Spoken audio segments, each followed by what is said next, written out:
Hello everyone. Sveiki visi. We want to invite you to subscribe to our YouTube channel Norime pakviesti jūs prenumeruoti mūsų YouTube kanalą and to see our new uploads and encouraging messages, please press the notification button. ir norėdami pamatyti mūsų naujus įkėlimus ir padrasinančius pamokslus, prašau paspauskite pranešimo mygtuką.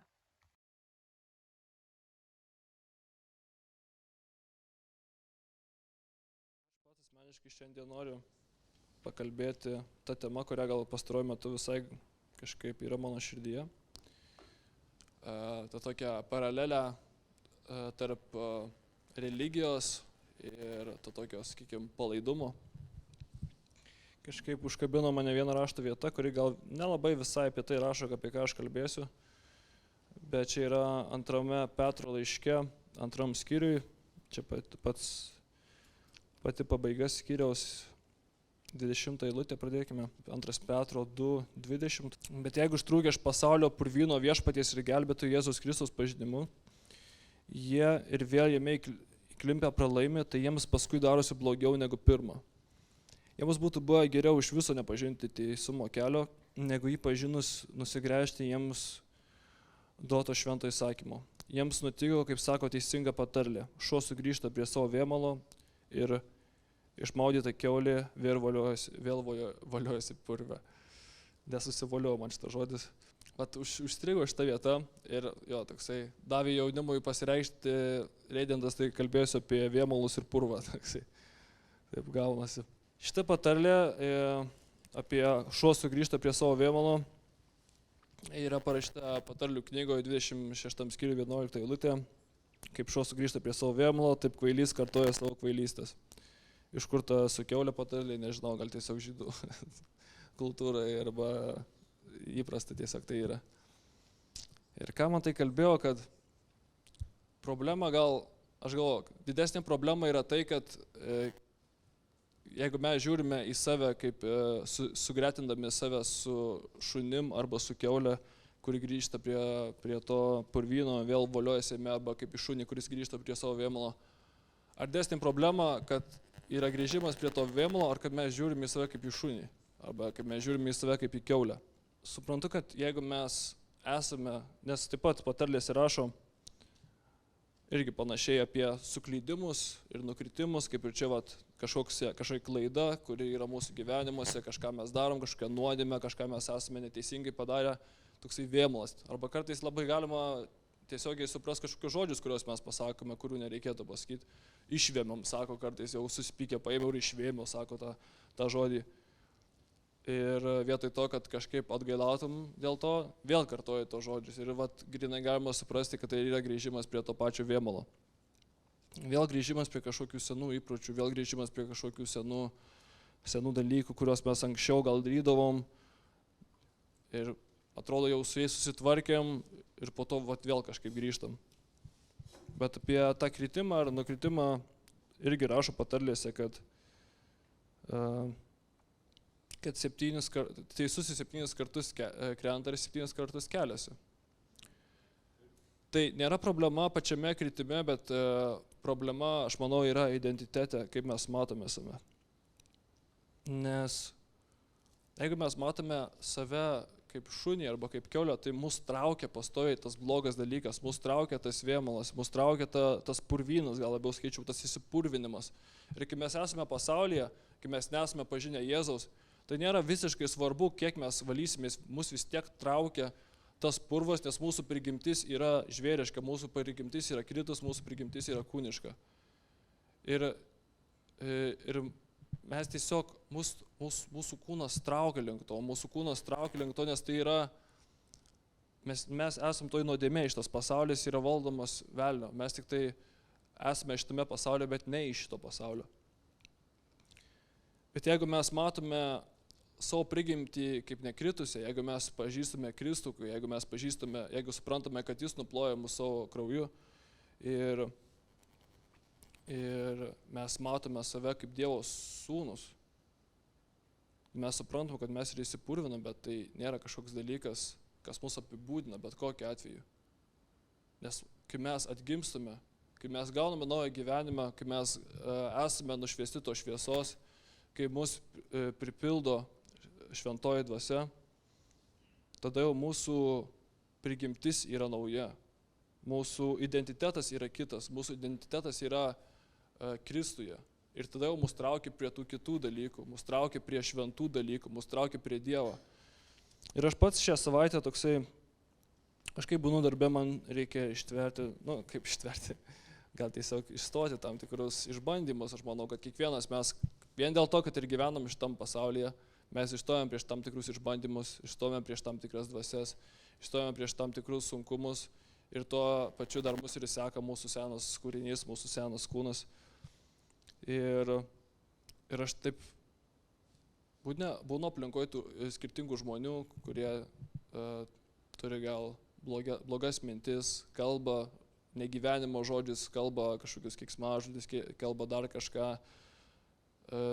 tiesiog tą liežuvį laisvai paleidžia. Būni toje aplinkoje, kur klesti puikybė, kur klesti tas norėjimas kažkaip pasiekti kažko, norėjimas užsidirbti pinigų, tas kūno geismas, akių geismas, gyvenimo puikybė, visi žmonės yra persunkę tuo, nes nepažįsta Jėzaus. Ir būdamas tame, tu tiesiog, tu nenori, tu vis tiek ant tavęs tai užmeta. Ir tos dvasios irgi, kartais reikia nepriimti to, kad tai yra mano dalykas, kad aš kažkokios mintys man atėjo ar kažką. Vien dėl to, kad tu esi kažkokio aplinkoje, jau tai įtakoja tai, kad tos mintys ateina, nes tu esi toje kažkokioje zonoje. Ir aš toksai irgi pradedu galvoti kažkokius dalykus, kurie nėra šventi, pradedu gal net ir kažkaip elgtis nemaloniai. Ir toksai aš jaučiu savo viduje, kad aš nesielgiu taip kaip Kristus, aš nesielgiu taip, kaip turėtų elgtis krikščionis. Ir toksai jaučiuosi blogas tame, bet aš suprantu, kad esmė tame ne kaip aš elgiuosi, bet kas mano viduje yra. Aš įsivaizduoju tokį kaip ir kai grįžtu namo ir visas, kad ir įsipurvinęs, kad ir kažkoks, mano viduje vis tiek yra tas potraukis, ne link to kažkokio vėmalo, bet link Jėzaus. Yra vėl tas toksai potraukis atgal į tą šviesą ir grįžti ir vėl nusiplauni to krauju, nusiplauni tą malonę Jėzaus, tiesiog atsiprašai jo, nors ir atrodo, gal aš šitoj vėl tą patį darysiu, nors aš ir nenoriu, gal aš neturiu tam jėgų tiesiog. Bet jis yra ištikimas nuplauti ir jeigu mes įsivaizduojame save kad mes esame padaryti iš šviesos, kai mes atgimstame iš aukšto, kai mes pažįstame Kristų, mes esame visiškai baltai nuplauti avinėlio krauju, mes visiškai esame nuvalyti nuo visų nuodėmių, nuo visko, ką mes padarėme, ką mes pagalvojame, kad ir kaip tai blogai bebūtų, mes esame švarūs dvasioje. Ir jeigu mes matom save kaip tokį šviečiantį kūną, ar ne, visas padarytas iš šviesos.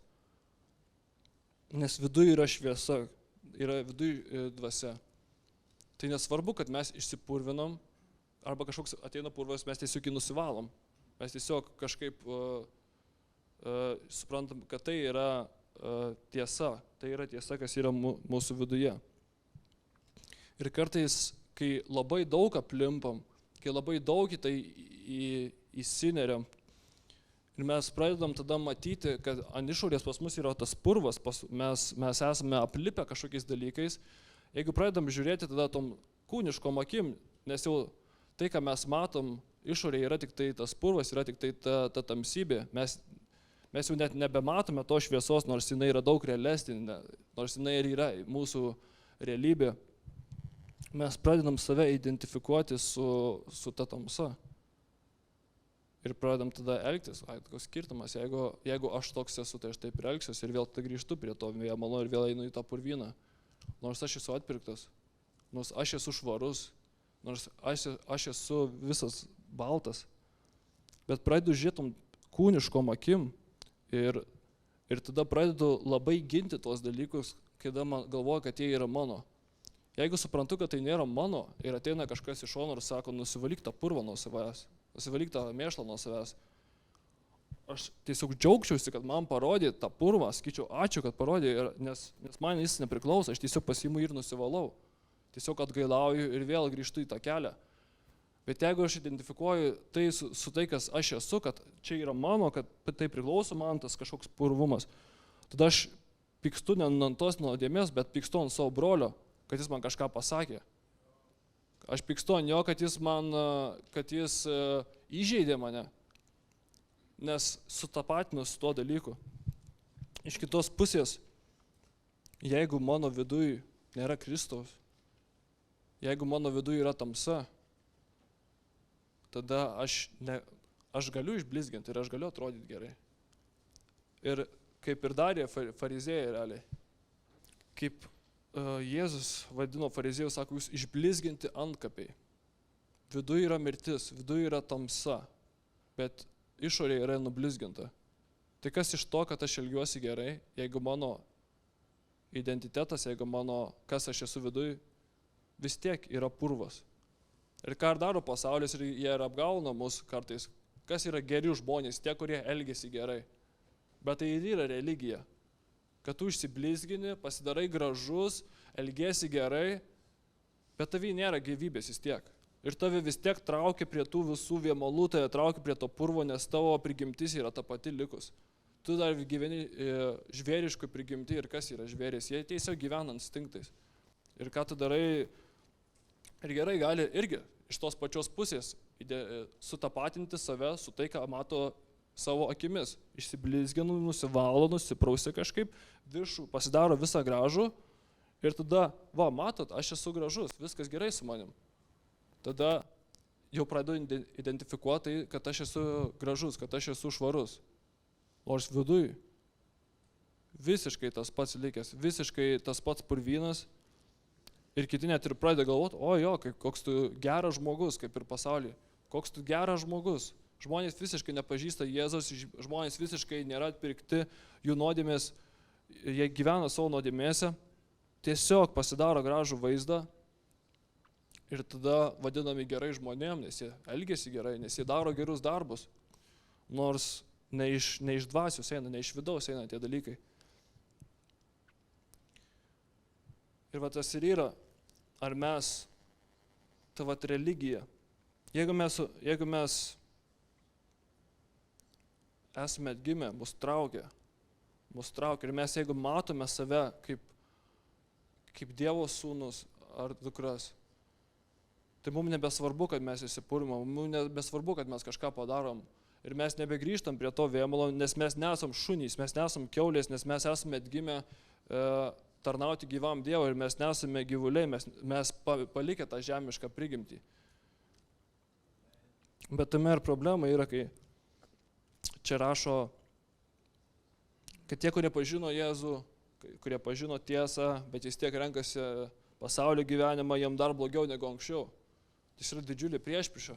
Tu turi viduje šviesą ir tu užsimeti visą purvą ant savęs ir taip gyveni.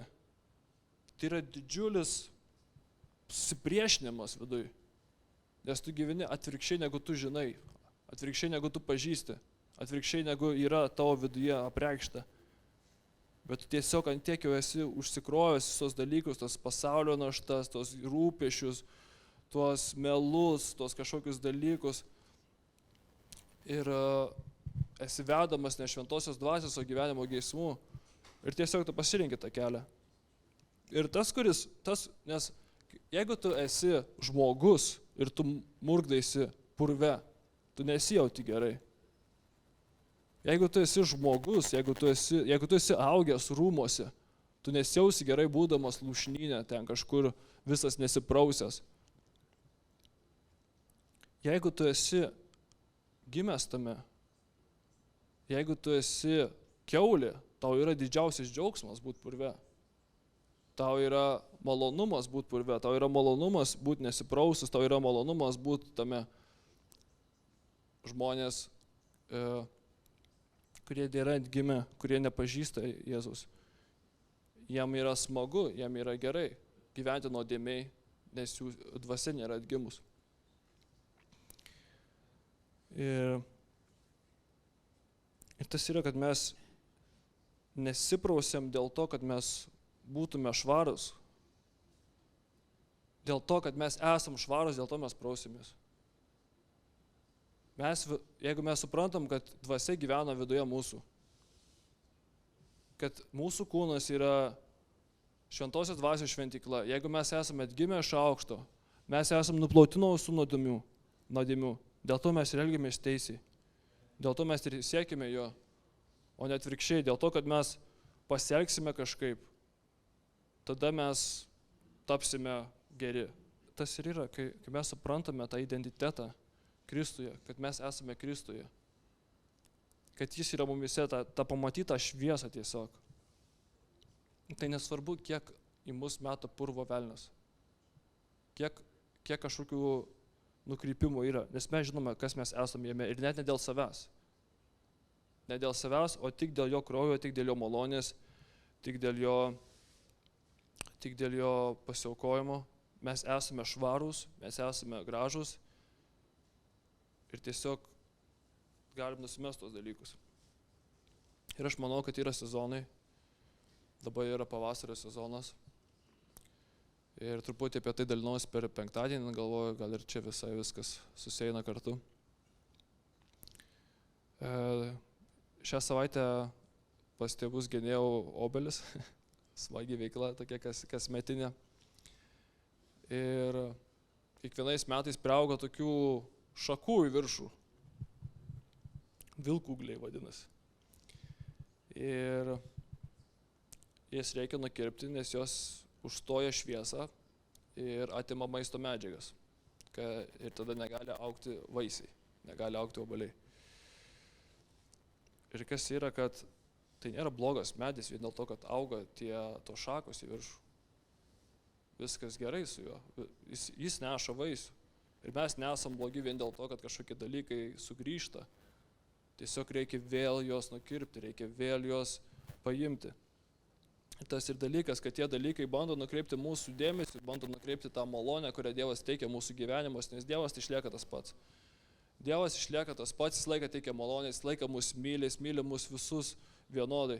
Bet jeigu pas mus priauga kažkokių dalykų, kur mes švaistom savo laiką, kur mes pasiduodam kažkokiem įgeidžiam, nuodėmėm, vėl pradedam kažkur nukrypti nuo Dievo. Pradeda augti tos šakos. Ir mes turim tą patį aprūpinimą iš Dievo, tą pačią malonę. Tiesiog ta energija nueina kažkur kitur. Ir vietoj to, kad augintų vaisius, vietoj to, kad augintų karalystę, kad mes galėtume skleisti Dievo karalystę aplinkui, mes augam į viršų. Ir jie grinai tiesiog taip tiesiai į viršų auga ir jie jokio vaisiaus neneša. Visi gali juos matyti taip, jie auga greitai. Jų yra daug.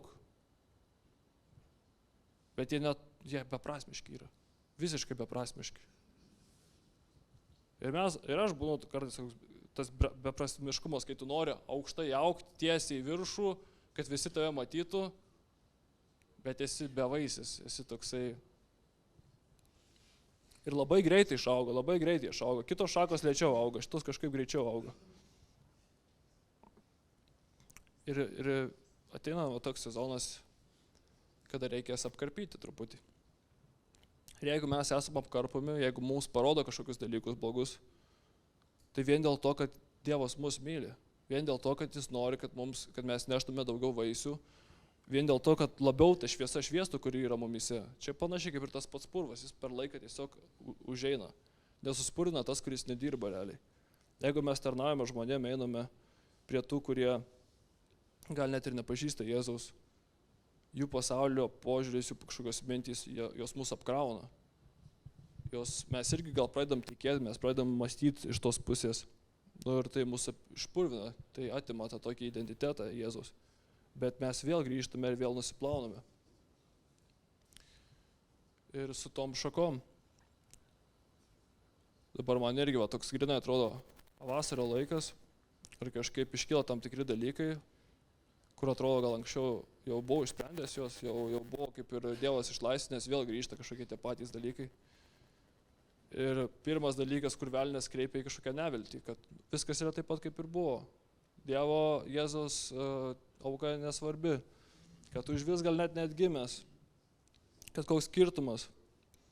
Bet esmė tame, kad viskas gerai, tavo identitetas tas pats. Tiesiog reikia pastoji karpytas.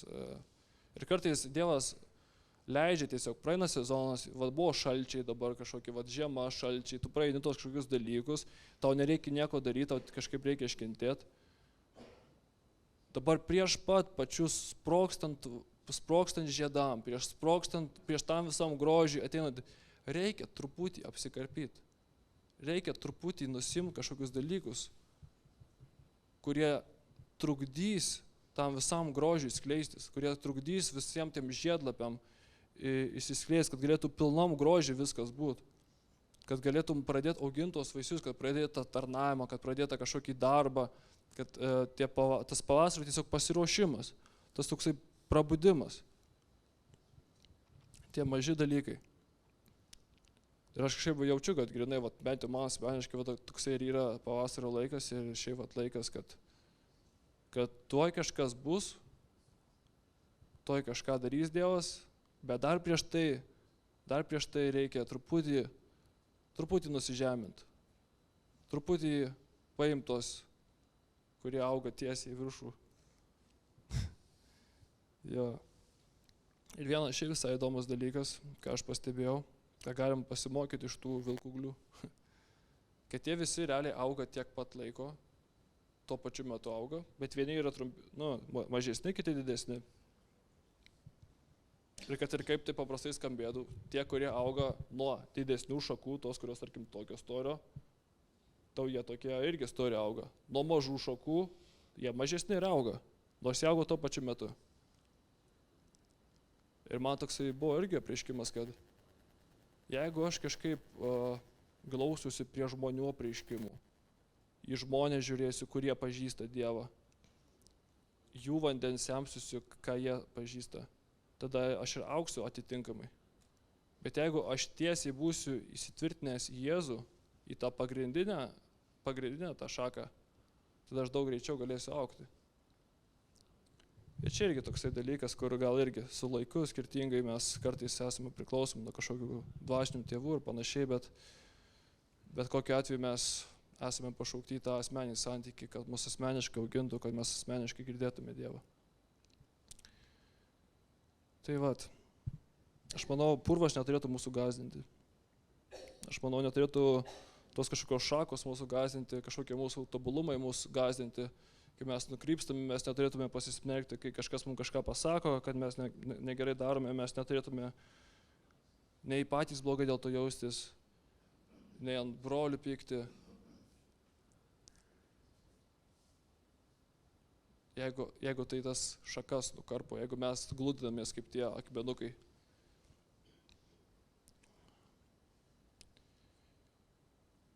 Ir tai yra didžiulė malonė vėl grįžti į tą šviesą, nežiūrėti į tą vėmalą, nežiūrėti į tą purvyną, suprasti save ne kaip šunį ir ne kaip kiaulę. Mes nesam šunys ir mes nesam kiaulės. Mes esame atpirkti brangiu krauju. Mes esame jo sūnūs ir dukros, jo karalystė. Aš noriu visus paskatinti, paraginti, kad žiūrėtume dvasinėmis akimis. Jeigu mes esame kažkaip labai apaugę tais dalykais arba išsipurvinę, kad tai mūsų kažkaip nesustabdytų nuo vis tiek ėjimų pas jį sugrįžimo į tą šviesą. Kad mes matytume ne tai, kas yra išorėje, bet tai, kas yra viduj.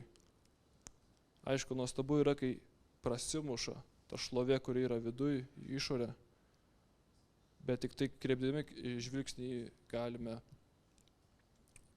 ir apsivalyti.